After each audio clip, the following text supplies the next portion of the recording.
The pursuit of passionate love is one of the strongest motivations in human beings. The need to feel loved is so important that when people feel they have lost a source of love, the pain can be almost unbearable. One can lose passion in a number of ways, for instance, when one's partner falls in love with somebody else. But that is not the only way to lose love. You can experience a loss of love when your partner has not even left, sometimes even when they are still sleeping beside you. The passion is gone and the lovers grieve over its loss. Why does this happen? When a couple is unhappy, or when they feel they are just going through the motions, there is usually something in the relationship that is restricting self-expression and passion.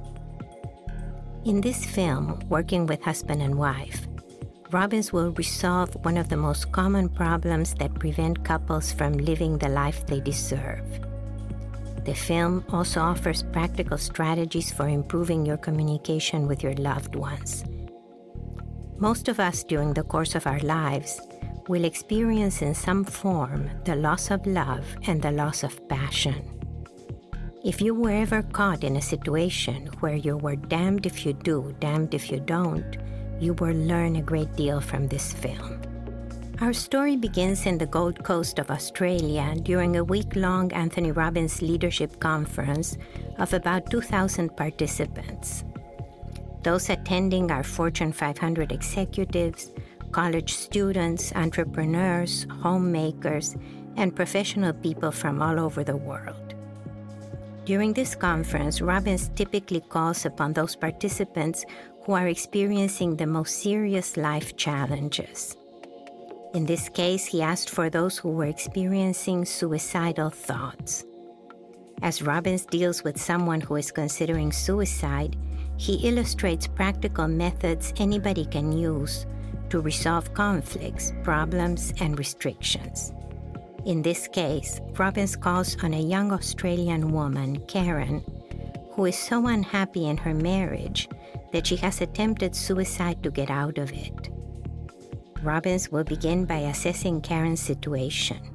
He will then call the husband who lives nearby, asking him to come to the conference in order to resolve their problem. So why don't we start with this lady right here? Give her a hand, she's suicidal. Give her a hand, she's suicidal, for God's sakes, give her a hand.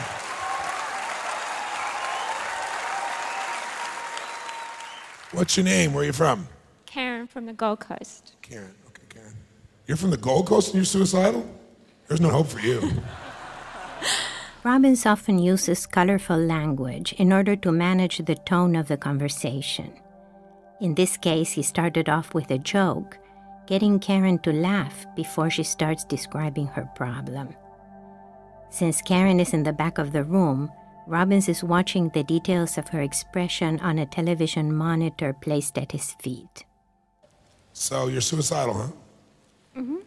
Why? I get to that point when people are putting me down and I don't feel like I'm good enough. So people put you down. What do I got to say to put you down?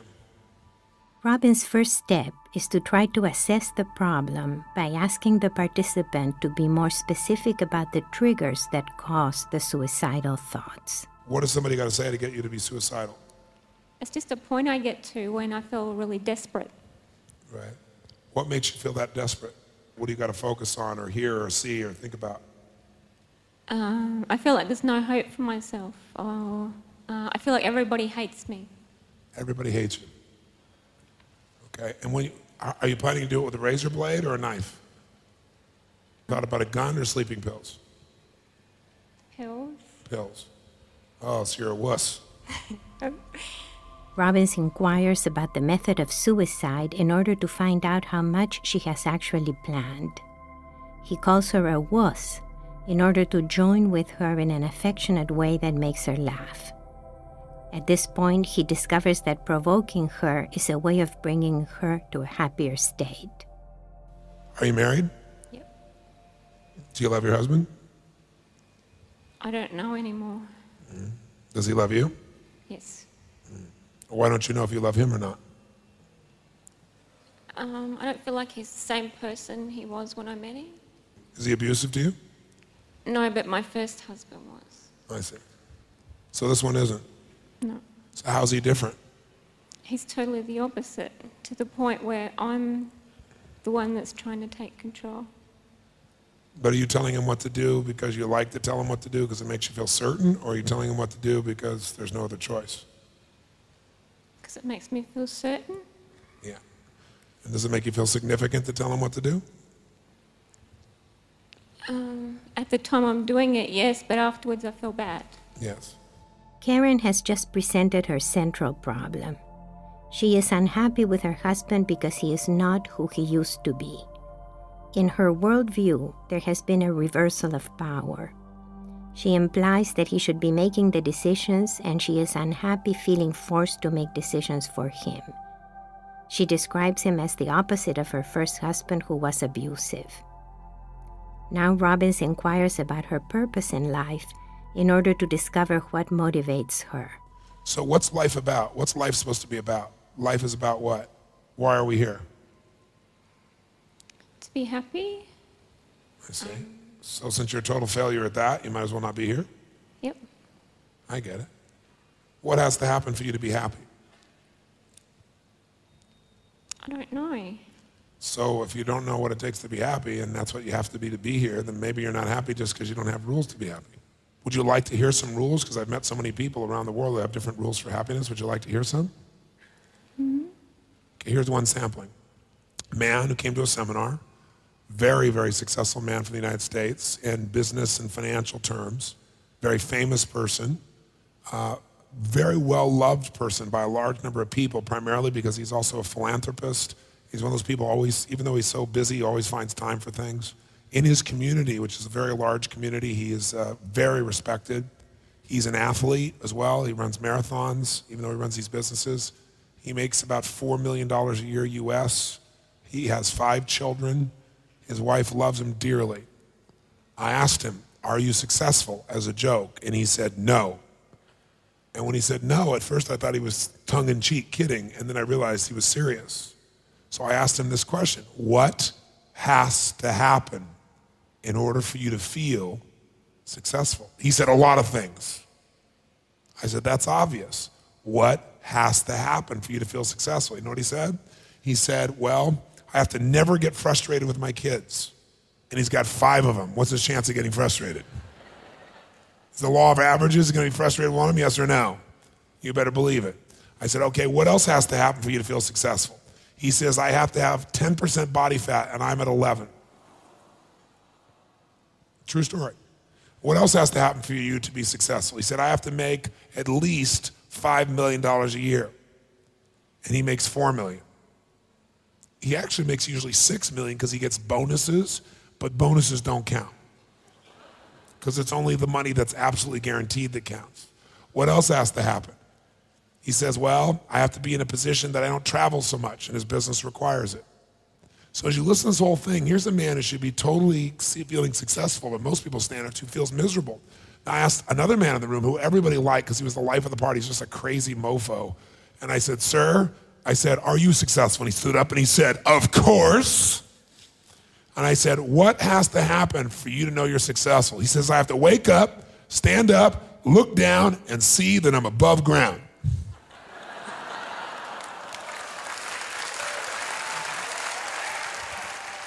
He said, every day above ground is a great day.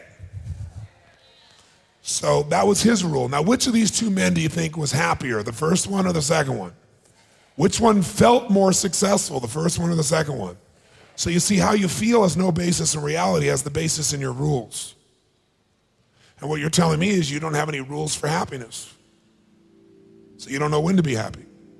Robbins believes that it is essential to have a base level of happiness in order to cope with and overcome the many stresses of life. In order to have a healthy and happy quality of life, it is essential to know what makes you happy and to specify ways in which to feel happy each day. Because he doesn't do anything to make me feel that way. And why do you think he doesn't do anything to make you feel that way? Is that why you're depressed, by the way, truthfully?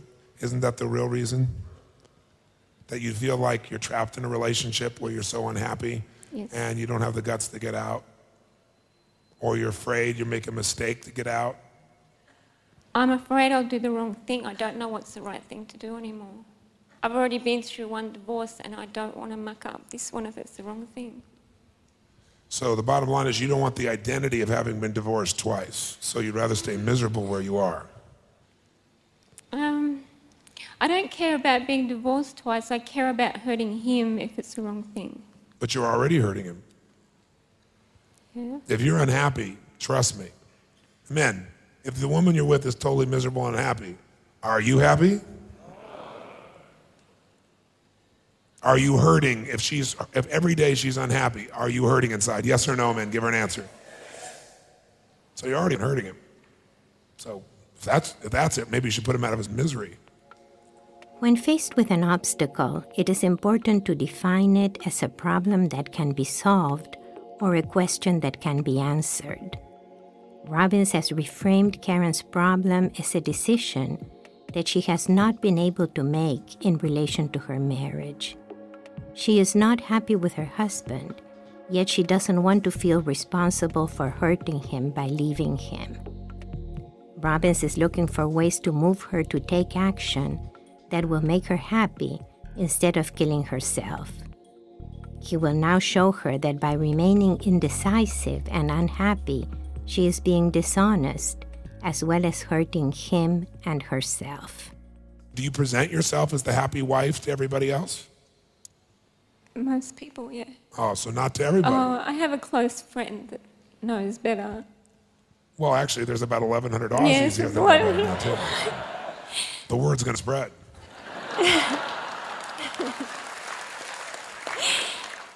There's a network here like you can't believe. But generally, yes, I do pretend otherwise. So you pretend that you're happy? Mm-hmm. Yes, I see. Could you do that for me right now? Show me the pretend I'm happy thing. I'm not depressed, I'm happy. I'm actually happy. Yeah. Don't be looking for an Academy Award, okay? Do you really think people buy this shit? Well, okay, so everybody knows you're unhappy already then, don't they? Not just your friends, other people know too, don't they? Even if they don't say anything. Can you see it in their eyes that they know you're unhappy? Okay, so why are you acting like something you're not when everybody knows the truth? Karen has been coping with her unhappiness by pretending to others that she is not unhappy, thinking that they would therefore think well of her. This way of coping is not helpful. Robbins makes this clear by reversing her logic, stating that people think poorly about her because she's pretending to be happy instead of doing something to resolve her situation. What does your husband think about your state? You guys talk about this at all? We never talk about anything. Does he know you're depressed? Yes. Yes. Do you tell him that you're depressed? I didn't tell him that. One of your people told him that. Is he here? No. Oh. One of my people? I have people now? Yes. Who are my people? One of the people that rang me after UPW. Oh, I see. So one of those people told him that you're depressed. Does he know you're suicidal? Yes, they told him. You kind of smiled at that moment. You just did it again. Isn't that interesting? Robbins has identified an incongruity between Karen's verbal and nonverbal communication. As she talks about her husband's worry about her suicide attempt, which is evidently sad, she smiles. This could be a sign that her suicidal behavior has been a source of power over her husband. Like, nothing else, I'll kill myself, then I'll get his attention. Of course, you really aren't suicidal, because if you're suicidal, you've already killed yourself, because it's not a complex task. Especially if you're going to do it with pills. You could have done that easily. All you do is pop them, there you are, and you're dead. Now you live on the other side, and you get to have pain like you never thought of. But that's what scares me because I have tried. You have tried. Oh, come on. No, I Tried? How hard is it to kill yourself? Don't tell me you're that stupid. No, I did take them. You did take what? The pills. How many? About 3 bottles. And what happened? While I was unconscious, I got up and I was thrashing all over the house and somebody heard me. Shit. I wonder why, even you had 3 bottles of pills, you would get up and thrash around. I don't know. I don't remember it at all. I know. Is it possible there's a deeper part of you that knows the truth that you need to stay alive and that that's not your real intent, and so it found a way to overpower 3 bottles of pills and still make sure you got help? So clearly it's not that you tried. Clearly there's no desire in you to commit suicide. There is a deep desire to get some attention, isn't there? Yeah. You're settling for attention because you don't feel the love. Yeah. Karen tells the story of her suicide attempt in order to convince Robbins of its seriousness. Instead of acknowledging her wish to die, Robbins recasts the story from the point of view of her desire to live. She thrashed around even while unconscious, and so expressed her wish to live, which Robbins elevates above her desire to die. By saying that what she really wants is attention, he defines a problem that can be solved. Once she admits the need for attention, he carries the logic a step further, saying that she's willing to settle for attention when what she really wants is love. Immediately, he takes the conversation back to her husband. So why didn't your husband come here? We couldn't afford for us both to come. Okay. So he sent you, Yep. hoping you'd get fixed. Yep.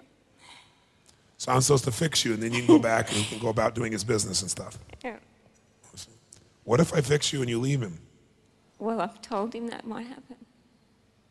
Oh. So if suicide doesn't get him, threatening to leave him might. Boy, we got all kinds of weapons, don't we? Oh, look at that big smile. Yeah. For somebody who's not very gutsy, we got some pretty good-sized knives. Yeah. Karen stood up like someone who had no options and therefore had to kill herself. Now she acknowledges her sources of power and the option of leaving her husband. However, she is still reluctant to make a decision. It is possible that she is afraid of the consequences for her husband. Robbins will ask about that now. So what did he say when you said he might get fixed and leave him? He's upset. He doesn't know what to do. Let's get him on the phone. Do you want him to come down here? Do you want him on the phone? Yeah, that's fine. I want to sort it out with him. I need to sort this out. If you'd already sorted all this out with him, what would you be doing? Staying or leaving? Tell me the truth. You know the answer. Don't tell me you don't know. If you'd gone through and you sorted all this out, and we had all this discussion, and it was all done, what would you be doing? Would you be staying or leaving, honestly?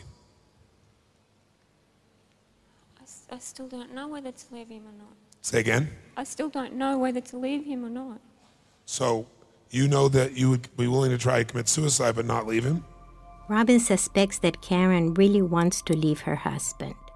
He asks her to make a guess about what she will decide at the end of the conversation, but she is unable to guess. Robbins alleviates her dilemma by offering ways she could leave the marriage without feeling that she is hurting her husband by doing so. Right now, you have no intimacy with him, I assume. You guys don't make love, do you? When's the last time you guys made love? I can't remember. A long time ago. Well, then why don't you just leave and be friends, because that's all you are. I mean, if you have a friendship, do you have a friendship? Yes. Well, then why don't you end this marriage and have the friendship, because that's what you have. There's no intimacy between you. The only difference between the person you marry, you don't marry somebody just to have as a business partner or a friend. You can have lots of friends. He can be a great friend for you. But you're dead inside. I guess I haven't because I wanted to know if the problem was me or us. You want to know if the problem was you or what? Me or us. Right. And if it's me and I can fix it, I will. Oh, you will? Okay, well, let me just tell you, the problem's you. Because you're not telling the truth and you're not being yourself. And let me tell you, the problem's us. Meaning, he's not being himself and telling the truth either, is he? No. So everybody wants to figure out whose problem it is. Whose problem it is it's your problem. And if he was here, I'd be telling him it's his problem. Because you're both totally, you have two people you have no relationship because neither one of you is being yourself. So you both have these relationships with these fake people that you're pretending to be. So the fake people have sort of a relationship. I guess they're roommates. Robbins has now defined the problem as both Karen and her husband lying to themselves and to each other, pretending to be something they are not. His goal will be to get the truth about their feelings. How would you characterize the relationship? Well, like you said, we're just friends. We're just two people living in a house. So you're roommates? Yeah. You're mates. Is that convenient? Do you like him as a roommate? Yeah, it's fine, but it's not really fulfilling. No, it's not very fulfilling. So why not have him as a roommate and go find yourself a intimate partner?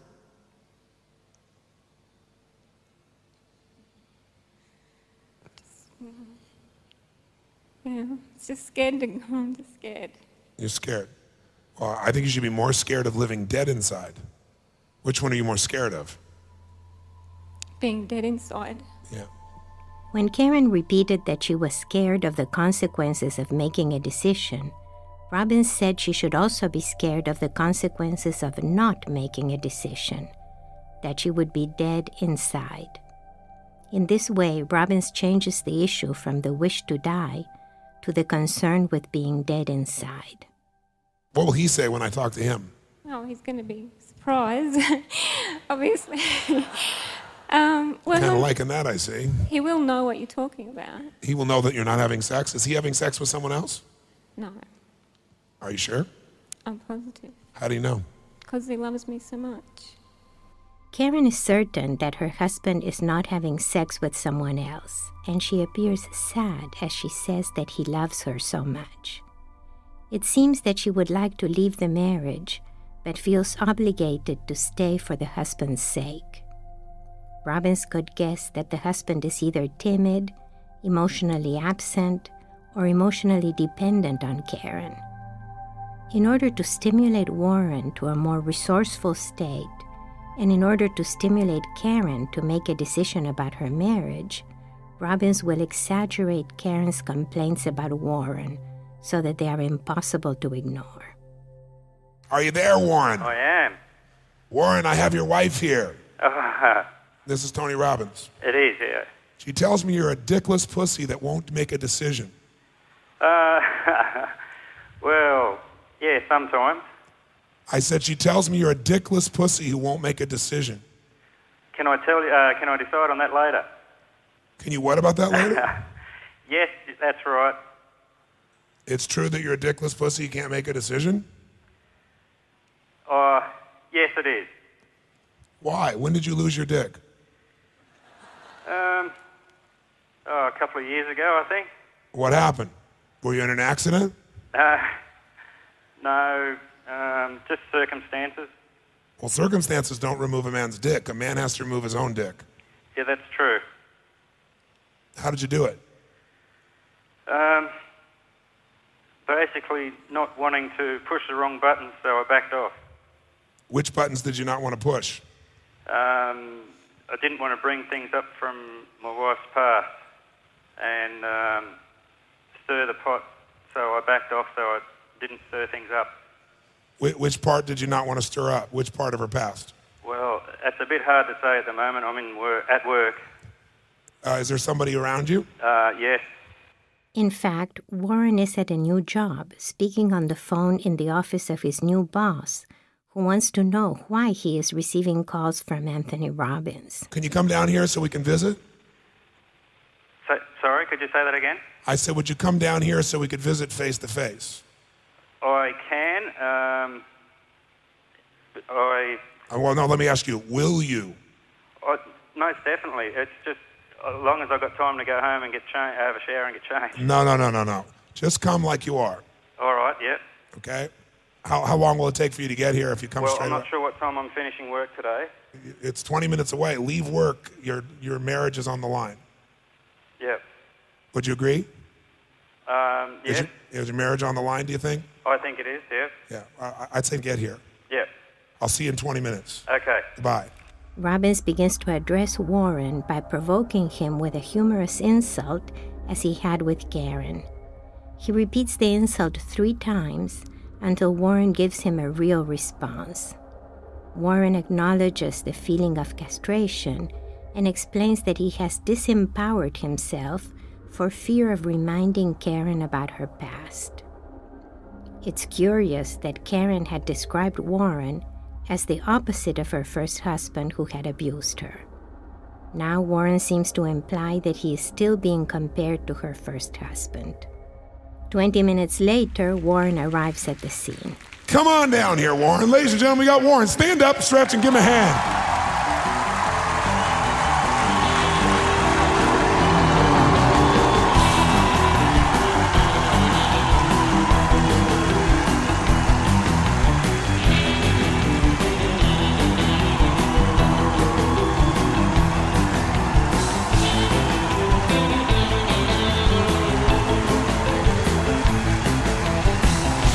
Nice to meet you.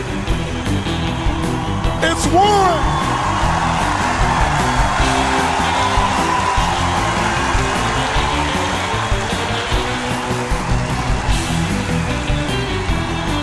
Robbins gives Warren this extraordinarily warm welcome and so disposes him to give back by collaborating and resolving Karen's problem.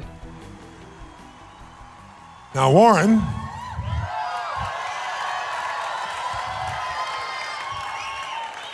Tony. Why do you think these people were cheering for you like that? Just to try and settle me down. Because I could see how nervous I was walking down there. Do you really think that's why they clapped like that? No. Why did they really clap like that? Bringing the energy up. Yeah. Why else did they do it? Why else do you think they did it, Warren? To welcome me here and to make me feel relaxed so that I say what I need to say.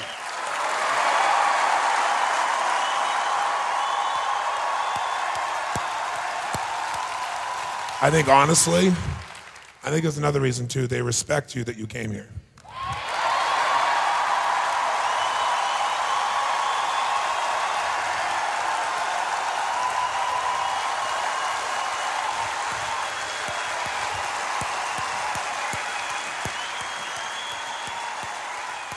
Now, I gave them no coaching. I gave them no coaching about what to do, so this wasn't guided by me, and they overheard our phone call. They were listening, obviously, when I called you, right? So the question I have is, would you invite your wife up here for us? Karen?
Asking Karen to dance, Robbins makes her the star of the show, giving her the center of attention, elevating her mood, and interrupting usual patterns.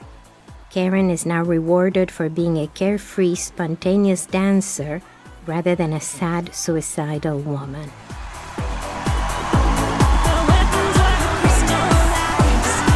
Ladies and gentlemen, it's Karen!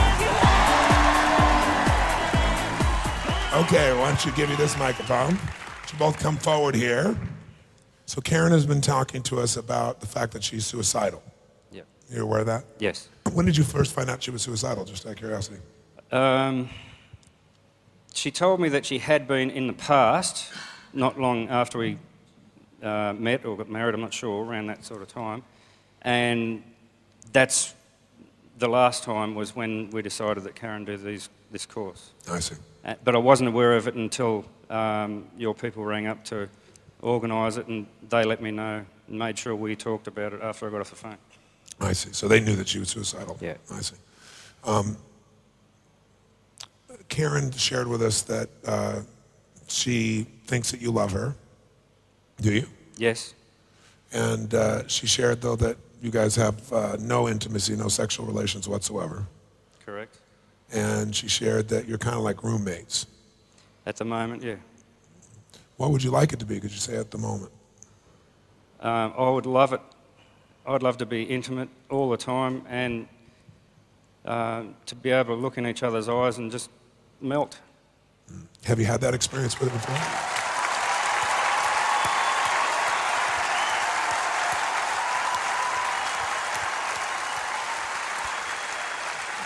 Not, Have you had that experience with her before? around the time we got married, yeah, and for a little bit after that. Yes. What do you think changed? Because I see the sadness in you and the sense of loss of that. I think a lot of it's I'd like due to ask you one thing, Karen, if you would. I'd like you to look at him the entire time instead of looking down. And I want you to look at his face and his eyes, and I don't want you to break eye contact with that. Okay? No, you can still talk to me. Robbins has set up a situation where each spouse takes turns talking to him while the other one observes.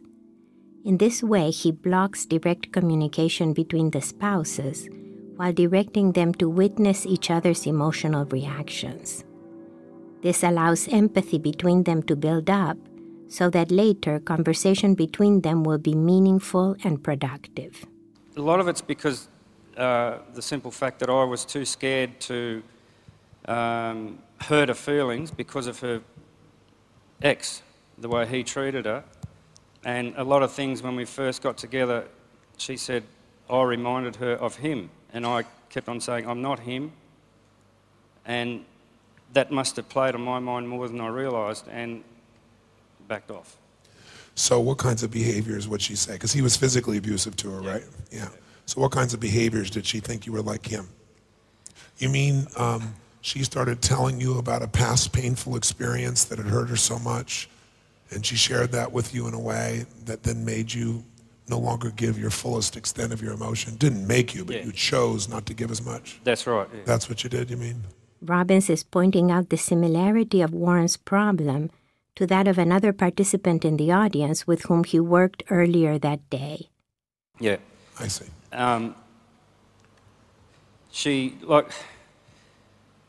Because of, I felt she was fragile, which was, as I know now, was my mistake.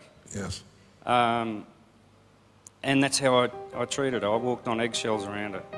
Robbins had been wondering what was the matter with Karen's husband that she couldn't make up her mind to leave him. Now we know. When Karen unfairly projected the image of her ex-husband onto Warren, he responded by attempting to be what he thought was the opposite.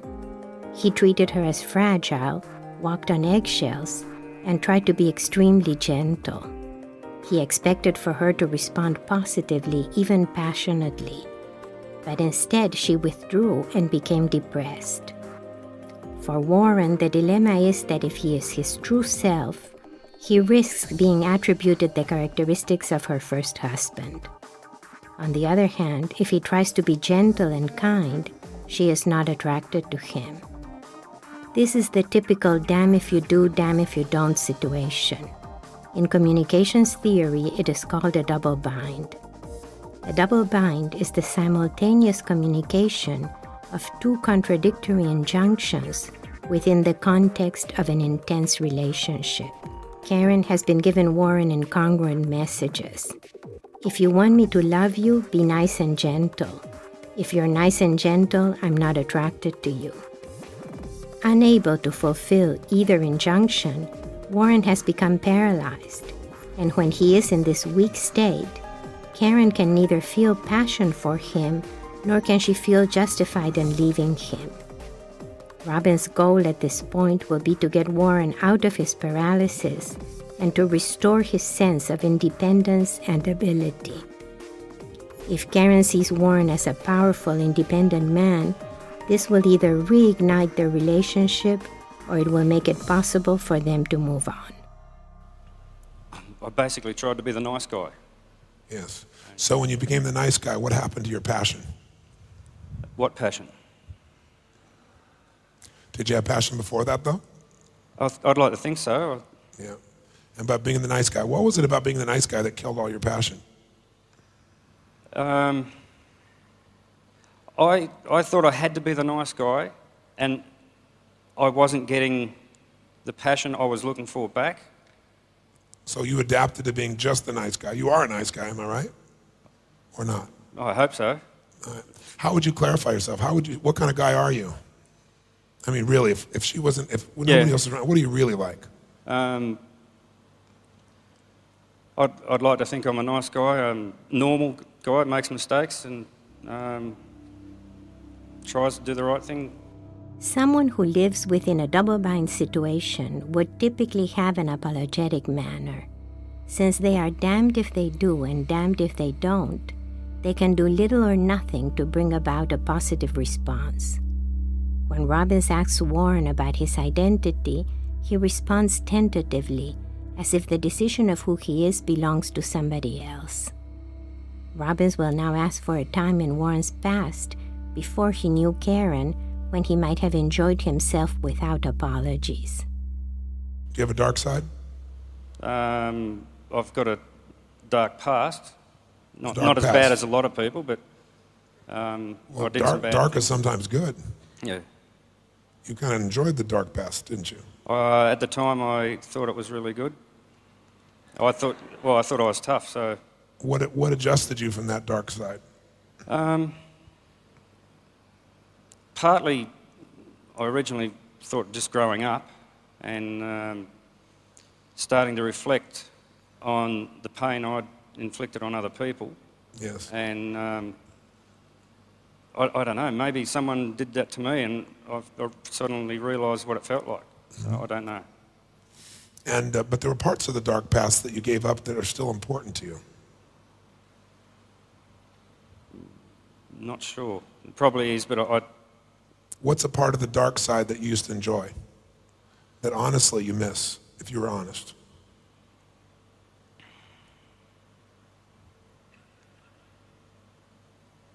I was physical, and when I was physical, I was fit. I don't know. Well, what were some things you did when that dark side was there that felt good to you? Well, I was playing a lot of sport and excelling at sport, and that made me feel great. You know, bragging about it, I suppose. And Yeah. having something to brag about. Having something to brag about.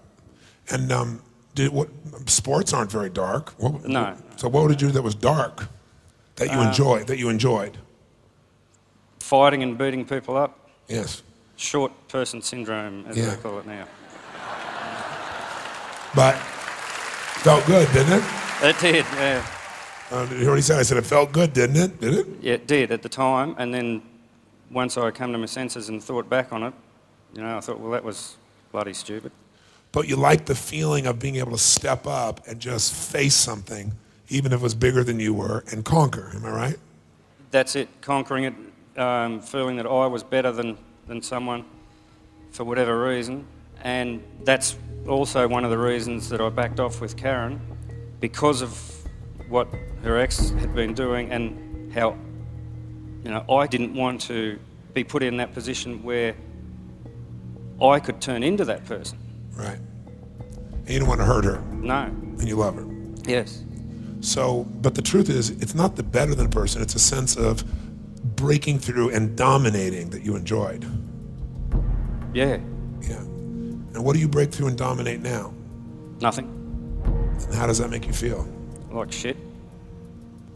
So how do you feel about your life right now in terms of yourself, outside of her? No good. Yeah. When's the last time you kicked something's ass? Something.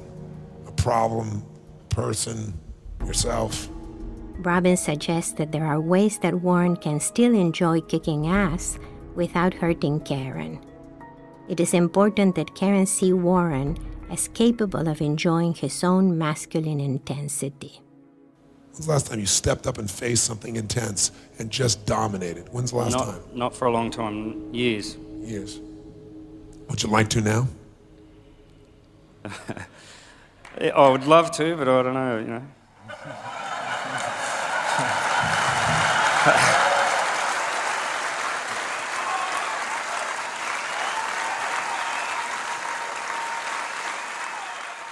I was thinking more of like the fear within you.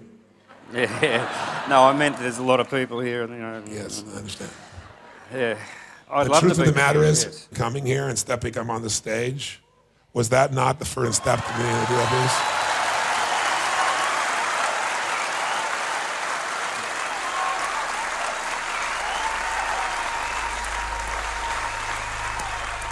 Did you see the difference in his chest? How many saw what happened in his chest? Robbins recognized that Warren couldn't make progress without a greater sense of self-confidence and dignity. By recognizing Warren's courage in coming on stage, Robbins is helping Warren to access his inner strength. The truth is, you don't feel very free in your life, do you?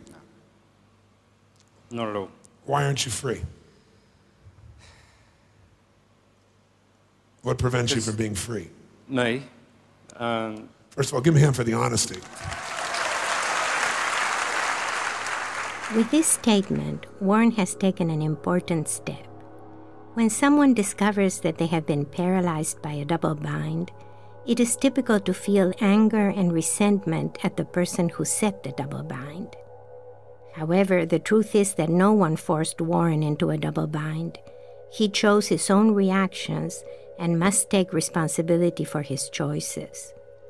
Therefore, Robbins will not emphasize Karen's role in the double bind, but Warren's ability to overcome his sense of paralysis and loss.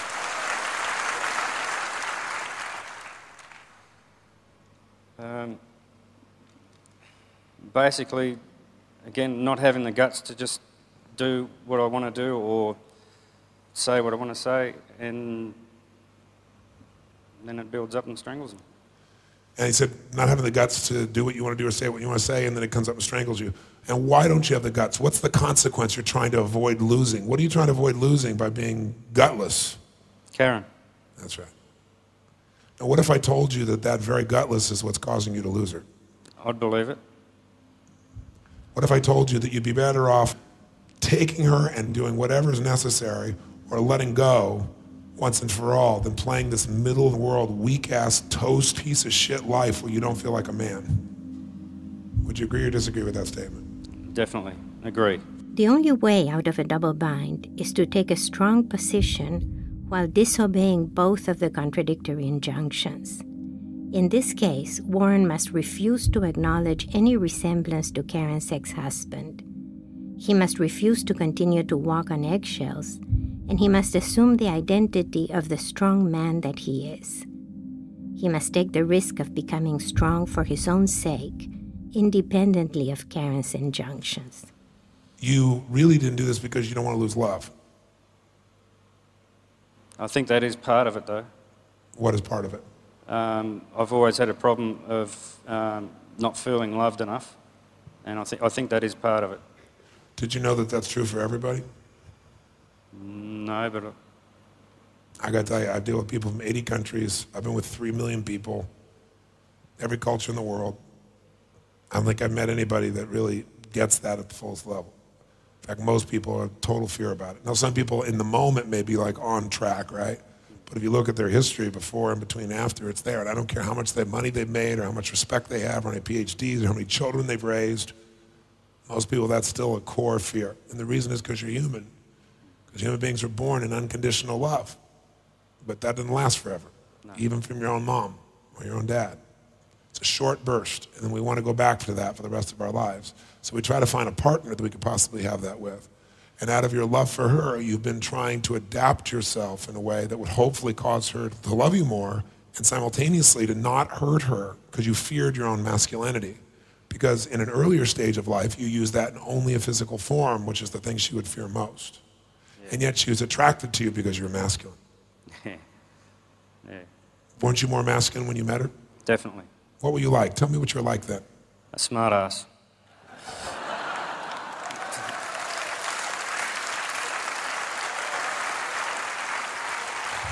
Give me an example. Like, how did you tell me examples of how you were being a smartass in those days? Well, we actually met.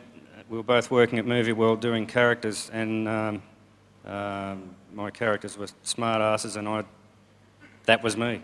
That was you. Saying what I wanted when I wanted to. So you used to be yourself. You didn't worry so much then, did you? No. And she was attracted to that.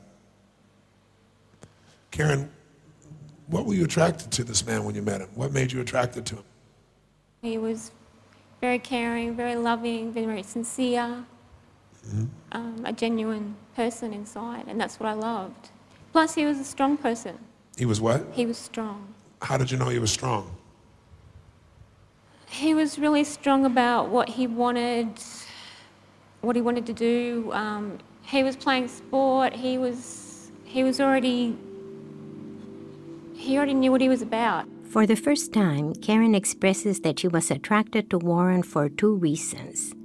He was caring and sensitive, and he was strong. She has been asking him to be gentle, and she has not been satisfied. Now, for the first time, she asks him to be strong as well. So he knew who he was, he knew what he was about, he knew where he was going. Yeah. He was like a train on a track, and there was a definite destination. Mm-hmm. And how attractive was that to you on a 0 to 10? Oh, 10. 10. Yeah, I wanted that. Did you want to make love to him? Yeah. Yes. Did you enjoy making love to him? Yes. When you guys were making love, did you feel like he was taking you in the beginning? I don't mean taking you without love, but I mean taking you Yes, to a degree, yes. to a degree. Did you like it? Yes. You liked the idea that it was taken to that degree? Yes. Did you want more? Yes. Yes. You want him to go even further? Yes. Yes. Look at that smile.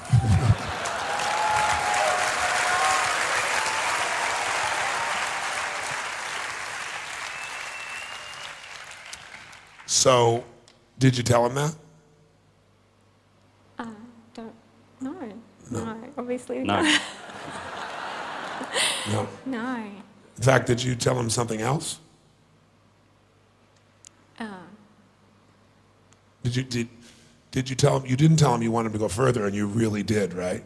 I mean, like... Oh, no, I didn't say that, no. No, you didn't tell him that. No. No. Because what would that mean if you would have told him? What would he have done back then? I guess, well, I was so scared of losing him then that I was trying to fit into his... Ah, so you were so scared of losing him that you began to adapt who you were into something you're not. Yeah. To fit into his what? You thought he wanted somebody who was... If I was more attractive, more sexy, more... I talked more, I was more out there. Yes. So what'd you do? I tried to be like that. So you try to be more talkative. How did you try to be more sexy? What makes somebody sexy is that they're enjoying themselves and they're connected to you. So if you wanted more and that would have lit you up more, I'm sure he would have provided the gusto. Is that true? Hope so. In those days, would he have said, hope so? What would he have said back then to that same question? Yeah, he would have, but I was never game to say it. Yes. Why weren't you game to say it? What were you afraid of? If you wanted it and you wanted more and you told him, what would that mean? I guess I was actually afraid of him not wanting to, so I didn't say You're afraid if he didn't want to go further. I see. So she picked a man who she thought was extremely masculine, who would take her, and he took her to an extent, and she enjoyed it, and she wanted more, but she didn't want to tell him that because she was afraid maybe he wouldn't want to do that because he's obviously such a good-hearted guy. Ladies, good-hearted guys still want it.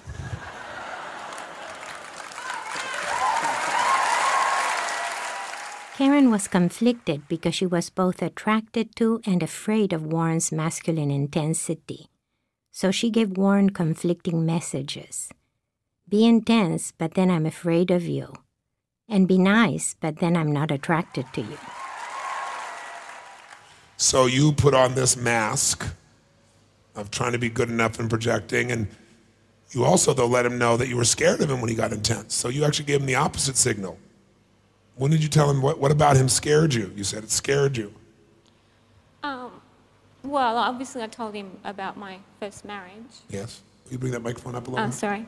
And he told me about his past, and I think at some point I told him I didn't know how I would handle it if that ever occurred. I didn't, because of what had happened. I just didn't know how I'd handle it. I wasn't saying I didn't want it to happen. I was saying I didn't know how I would handle it. I think I was trying to prepare him for that. Preparing him for the fact that you wouldn't know how to handle it. That I'd probably freak out. You'd freak out. But the truth is you wanted it. Okay. Probably did, yes. Yeah, so you wanted it, but you told him you didn't. Because you knew it would freak you out. You'd be out of control, which is what you've been wanting forever. Robbins and Karen are talking about her fear and her desire for something. Let's call it an it. It's not clear whether either of them knows what the it is that they are talking about. What is clear is that this fear and desire led Karen to the double-binding injunction that paralyzed Warren. Let's replay the conversation about the it. He told me about his past, and I think at some point I told him I didn't know how I would handle it if that ever occurred. I didn't, because of what had happened. I just didn't know how I'd handle it. I wasn't saying I didn't want it to happen. I was saying I didn't know how I would handle it. I think I was trying to prepare him for that. Preparing him for the fact that you wouldn't know how to handle it. That I'd probably freak out. You'd freak out. But the truth is you wanted it. Okay. Probably did, yes. Yeah, so you wanted it, but you told him you didn't. Because you knew it would freak you out. You'd be out of control, which is what you've been wanting forever. You wanted to be totally out of control. But you're afraid of what you want. And the reason you don't feel like you're enough is because you never let yourself be enough. Because you never let yourself totally out of control. So you keep the whole thing channeled in this little controlled little spot, which isn't really you. So of course, you'll never feel enough when you're not being yourself. No. So what would you be like if you were standing here right now and we saw the real you, instead of this little, cute, koopy doll, sweet, protected. I mean, you're a bitch, aren't you? Yes. Yeah. Could you show us what a bitch looks like when you're really being that way?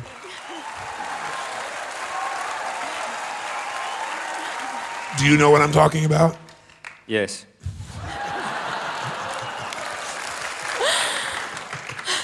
Could you show us an example of a crazy bitch? Just say something the way you say it when you're being a crazy bitch. At the beginning of the day, Karen had presented herself as a powerless person when in reality, she had been dictating the terms of the relationship. By asking her to be a bitch, Robbins is asking her to acknowledge her power. Now he will proceed to ask Warren to acknowledge his power. When they are both conscious of their power and their freedom, passion can become possible for them again.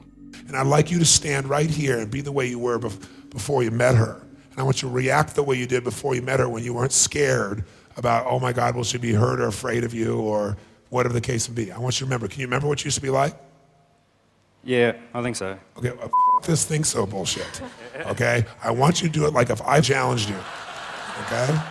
If I challenged you in those days, you might be scared, but you know my balls are closer to your feet than anything else. If in that position it was there, you wouldn't be I think so, would you? No. So I need you to be yourself, the real you, not the guy that you've not been around for a long time. Okay? So what would you have to do to be you? You need to move like you wouldn't back then. How would you move back then? It wasn't a head and think so, hopefully, maybe I got a pussy instead of a cock kind of person. Okay. So you knew where your balls were at that time, am I correct? That's right. Yep. Okay. And you didn't have anybody have to point them out for you, did you? No. No. And you're a smart ass, weren't you? Definitely. Yes. So say something smart ass back to me when I call you a dickless pussy. That's...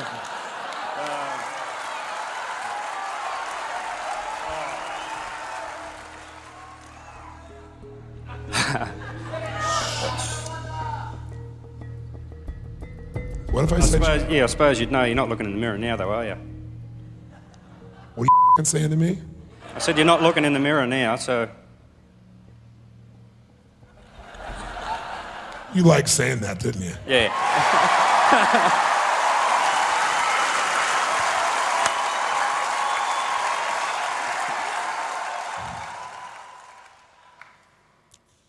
Your wife.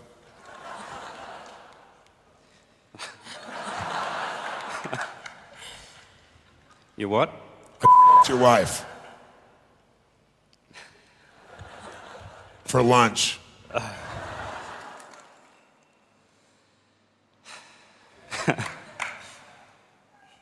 Right, yeah, I'm just trying to...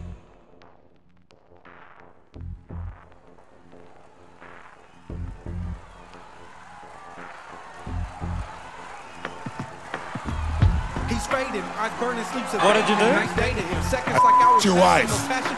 When? Yesterday. Opened up to her tactics, letting it slip, words on his lips, about to do something drastic. Don't blink, think back, think that there was a time to bring her going to the clink, her playing games with your mind. But the ride's over, you're older and over your shoulder. All you had, the life, the white love's gone, it's all bad. You wanna blow out, Bullshit. going down hard, face it. What you say? Bullshit. What you say? Bullshit. What the f*** did you say? Bullshit. Begins to break out, Right. break down, all the walls are within. So rise up to the battle inside, get up. What's happening here? Throughout the conversation, Robbins has provoked Warren to take a strong position. However, Warren has taken a passive role, agreeing with Robbins' insults and avoiding confrontation. By pretending to insult Warren's wife, Robbins is saying something that Warren cannot passively agree with, and this forces Warren to stand on his own feet. As soon as Warren takes a strong position, Robbins reinforces him with a smiling approval. What follows is a spontaneous chain of events unplanned by Robbins. Let's see that again.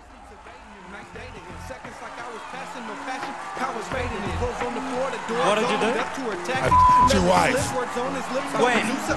Yesterday. Think back, think that there was a time to bring her going to the clink, her playing games with your mind. But the ride's over, you're older and over your shoulder. All you had, the life, the white love's gone, it's all bad. You wanna blow out, Bullshit. going down hard, face it. What you say?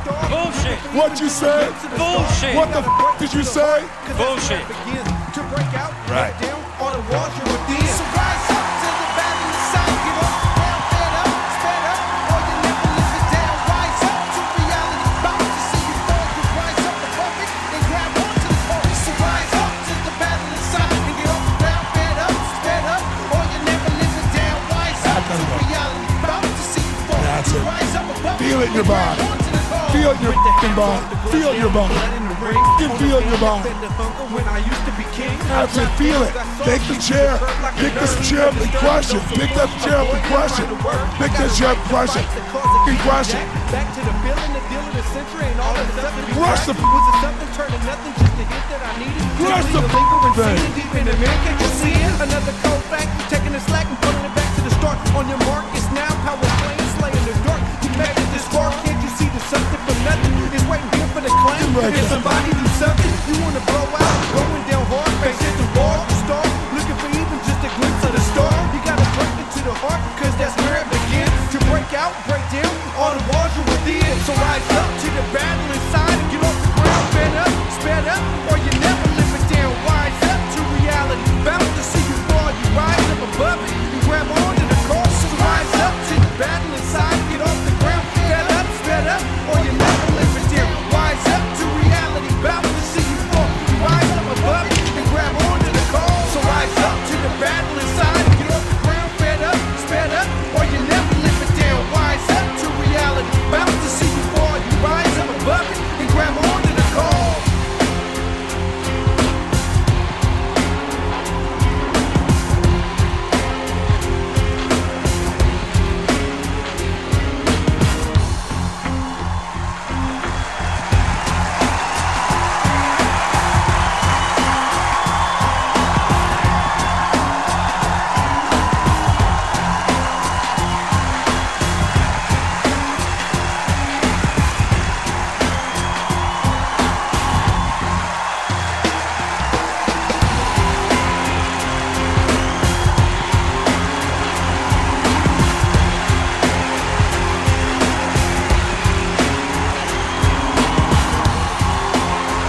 Warren had talked about kicking ass, meaning hurting people.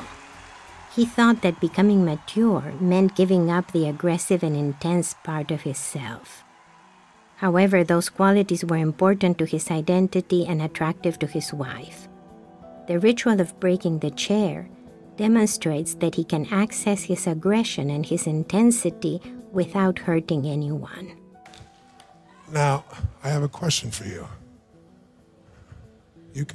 I see you walk back a step when I walk towards you. I have a question for you. Does that scare you? Or does it excite you? Or both? Both. Were you afraid when he was doing that? Tell me what you're feeling. Tell me what you're feeling. Just like I have to get away. I'm not scared of him. But I have this fleeting feeling. I hope so. What happened when he walked over to you, though? He'd been beating the chair and ripping it to shreds. He walked over to you. Did you see out of all that, and yet when he came to you, was there meanness and harshness? You mean he could have that much intensity and still totally be that soft with you? Do you really have the ability to melt that? If you do, I guess you never have to run again. No. You do in him. You do in him. But if you chain yourself ever again, like a little pussycat, then she will leave. And if you ever expect him to be one, you'll be dead inside. So think more about the excitement than the fear.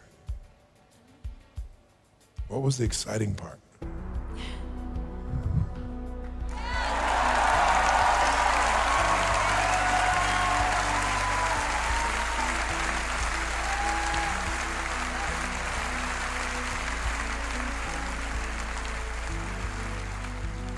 Look at him and tell me, what was the exciting part?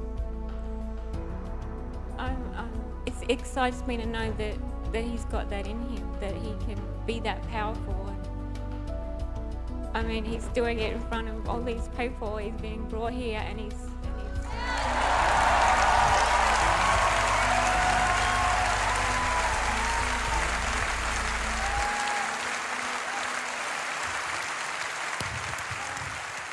What is that? It makes me feel strong to know that. It makes you feel what? It makes me feel strong to know he's that strong. Why does it make you feel strong to know he's that strong? Because I know I can depend on him. Earlier, Karen said her biggest question was what other people think of her. Since Warren was able to face the fear of coming to the workshop and possibly being judged by Tony Robbins and 2,000 people, as well as his wife, he was able to face Karen's own worst fear, the fear of what other people will think. He was able to show that he could be strong where she feels most vulnerable, and thus earned her respect and admiration. And I honor him as a man for stepping up, coming here, standing on the stage, ripping it up, making it happen. Amazing.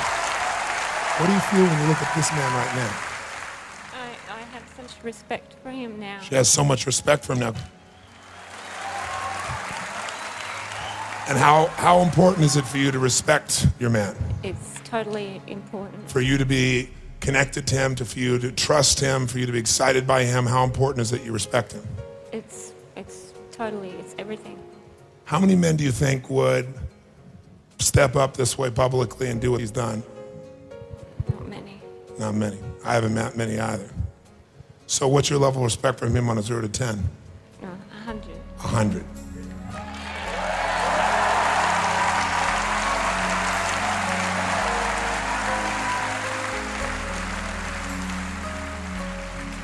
What are you feeling right now? What are you feeling right now? That sort of explains it. Just incredible. How does it feel to be yourself again?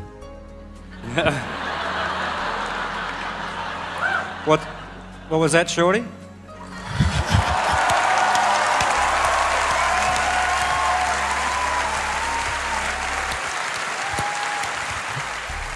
It feels great. Feels great. You're also more than you used to be, my friend. Because since you've explored the feminine side of yourself, you can use that where it's appropriate. You've been exploring it for many years now. Now it's time to bring it, integrate it into the you. That just means you have more choice and more power. What are you going to do with this woman? I'm not telling you.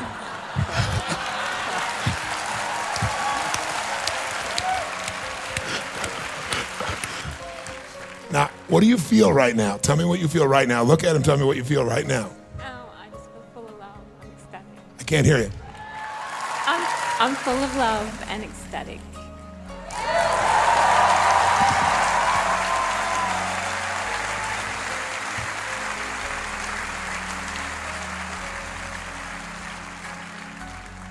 Do you love that he has that much power, but that you could see a little tear behind that eye when he said that? Yes. Why do you love this powerful man, yet he still had that little tear when he got that you still love him and that you're excited by him? Because even though I know that's because of that caring side I love, but the strength is still there. He's got both. This shows the integration of the internal conflict within Karen that had led to the double bind. Previously, she had thought that a man could be either powerful or caring, but not both. Since she wanted both qualities for different reasons, she became confused and gave Warren mixed messages. Warren had also believed that in order to be sensitive, he had to shut down his natural intensity, when in fact he can draw upon both his sensitivity and his power. Now they both understand that the sensitivity she requires from him is not contradictory with the power and strength she admires and desires. That's rare, isn't it? Yeah. I do anything I could to hang on to them. Do you agree? Get a room. At the beginning of the day, Karen stood up as someone who was contemplating suicide. Robbins quickly perceived that her despair stemmed from her passionless relationship with her husband. The mystery was that Karen seemed unable to make the decision to leave him, apparently because she didn't want to hurt him. On the other hand, when she described her husband's reaction to her suicidal behavior, she smiled and so disclosed an incongruity in her communication. Robin's first priority in working with Karen was to save her life, to prevent her from committing suicide. His second outcome was to help both Karen and Warren to have the best life they could possibly have. Robbins realized that in order to reverse Karen's suicidal state, he would have to engage the husband directly. On speaking with Warren, Robbins quickly understood Karen's predicament. Warren had dramatically changed his behavior to satisfy what he thought was Karen's wishes. In fact, Karen had only communicated part of her wishes to Warren. She had implied that she wanted him to be gentle and nice, whereas she had an unspoken expectation that he also be strong and powerful. By following only her spoken expectations, Warren found himself in a double bind. When he tried to be a nice guy, he was rejected even further. Not knowing what to do, he became more and more restricted in his behavior and self-expression. Eventually, he was so paralyzed that he was unattractive to Karen, but also so emotionally entangled with her that she found it impossible to leave him. Robbins set out to restore Warren's sense of self-possession and independence. This would either revive their relationship or would put them on an equal footing so that they could move on. Understanding Karen's secret desire, Robbins led Warren to also understand her and to live up to what she truly wanted. The breaking of the chair was the ritual of recovery of manhood, strength, and power, specifically geared to Warren's aggressive past. As Karen witnessed this ritual, she regained her respect, love, and attraction for her husband. Their passion was rekindled. Here are the steps for overcoming a double bind. Step 1. Identify the 2 contradictory double binding messages. Step 2. Understand the consequences of the 2 incongruent messages. Step 3. Take responsibility for letting yourself be bound by the double bind messages, recognizing that you could have responded otherwise. Step 4. Recover your sense of self so that you are not living in reaction to the double binding message. Step 5. Perform a ritualistic action that reaffirms your sense of self. This action must not involve anger or aggression towards anyone. The ritualistic act should contain some symbolism related to the double binding message and the means to diffuse it. In Warren's case, breaking the chair reclaimed his identity as an intense man while showing Karen that she would not be the object of negative intensity. Step 6. Stay the course, true to yourself, without violence or anger. Here are Karen and Warren 6 months later. Tell us, what's your life like now? What are you feeling? What do you experience witnessing yourselves once again? Give us your feedback. Well, life is fantastic. Ladies and gentlemen. So I guess the suicide thing is no longer a part of our lives. No. No. There are days where we feel challenged, Yes. and we have stuff we have to work out, but we talk about it now. And every time we get over something, it's like a whole new level that we reach. Oh, that's beautiful.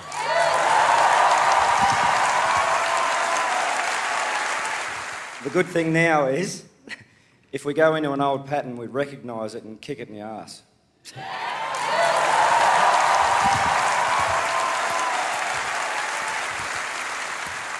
What advice could you give other couples here? What have you learned by this whole process? Just stand in front of the mirror and have an honest look at yourself and see if there's any masks. And if there is, piss them off. You will never regret it. Very nice. And being honest, that was the biggest problem I have, was being honest with myself, with him, with anybody. And every day I reinforce that honesty with everything. And it's just so worth it.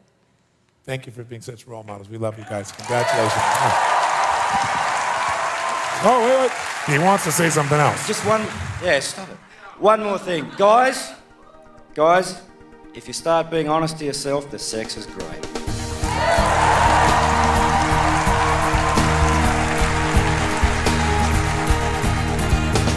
Now a year has passed and much has changed. On the day of their intervention, Robin's priority had been to save Karen's life, since she had been attempting suicide. His second priority was to strengthen both Karen and Warren and to enable them to clarify what they needed to be happy, whether married to each other or not. Today, Karen and Warren are both very happy, but not together as lovers anymore. Instead, they are best friends in the process of an amicable and responsible separation. Each of them has found a new, more passionate relationship. I was surprised by the enthusiasm you had, because I think I spoke to you first. You were saying, look, we don't want people to be, what were you saying? You said, we don't want people to be down about this. You know, we think is that really, do you feel like it's really the right thing for each other? Yeah. So how is it better? Well, actually, you could virtually say in every way, because the timing was perfect. Because, as I said, we still love each other. Yes. And if Karen hadn't have said, look, we need a trial separation, yes, and told me how she felt, right, and why she felt that, and we talked about the whole lot. And if we hadn't have done that, we would have started arguing. And we were still living in the same house. Yes. And we still are.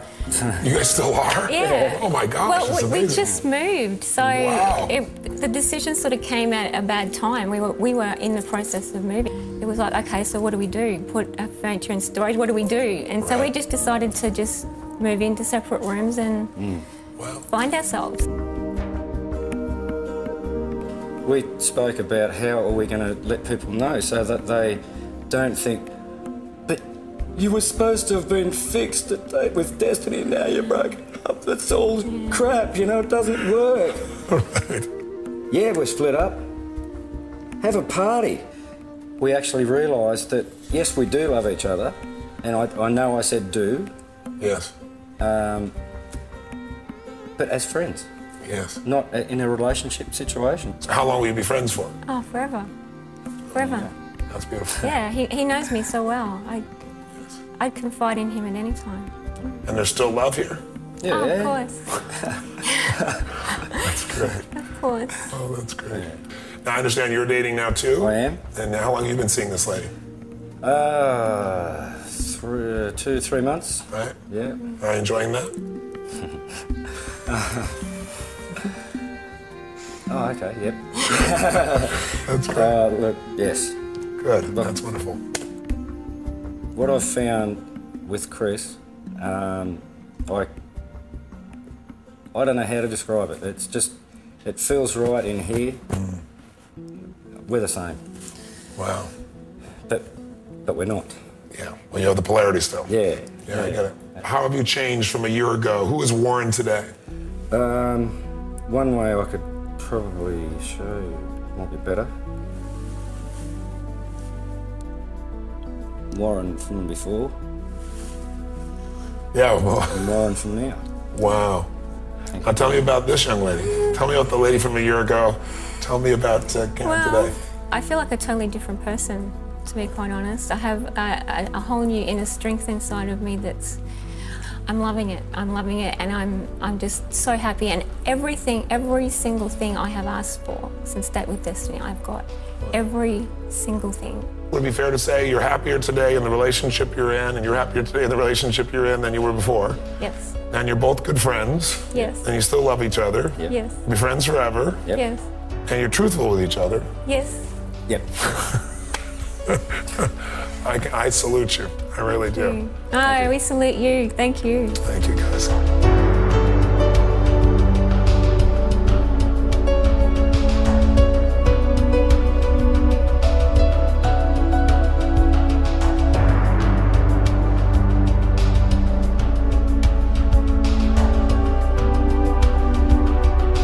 I feel like there's no hope for myself. I feel like everybody hates me. I guess the suicide thing is no longer a part of our lives. No. No.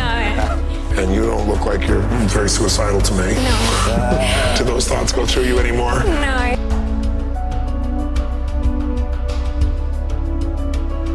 You are a nice guy, am I right? Or not? Oh, I hope so. Is that true? I hope so. But can you remember what you used to be like? Yeah, I think so. Stand in front of the mirror and have an honest look at yourself and see if there's any masks. If there is, piss them off. You will never regret it.